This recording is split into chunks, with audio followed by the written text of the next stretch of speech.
పూల రూపంలో దేవతలను ఆరాధించే గొప్ప సంప్రదాయం తెలంగాణకే సొంతం. 9 రోజుల పాటు సాగే బతుకమ్మ ఉత్సవాల్లో 4వ రోజున నానబియ్యం బతుకమ్మగా అమ్మవారికి పూజలు చేస్తారు తెలంగాణ ఆడబిడ్డలు. ఈ రోజున నానబెట్టిన బియ్యాన్ని ఆ తర్వాత పిండిగా చేసి అందులో పాలు, చక్కెర, నెయ్యి వేసి పాలకాయల్లా చిన్న ఉండలు చేస్తారు. వీటిని పచ్చిపిండి ముద్దలని పిలుస్తారు.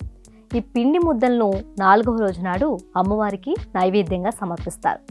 ఈ నైవేద్యం శుద్ధి, సమృద్ధి, కుటుంబంలో ఐక్యతను సూచిస్తుందని పెద్దలు చెప్తారు. కోసుకొచ్చిన గూనుగు, తంగెడు, నందివర్ధనం పూలను 4 వరుసల్లో పొందిగ్గా బతుకమ్మను పేర్చుతారు మహిళలు. శిఖరం మీద గౌరమ్మను నిలిపి పూజిస్తారు. ఆటపాటలతో అమ్మవారిని కొలిచి నైవేద్యంగా ఆ నానబియ్యం వంటకాన్ని సమర్పిస్తారు. బతుకమ్మ ఆట పూర్తయ్యాక అతిథులంతా కలిసి ఇచ్చినమ్మ వాయినం, పుచ్చుకుంటేనమ్మ వాయినం అంటూ ఒకరికొకరు ఇచ్చిపుచ్చుకుంటారు.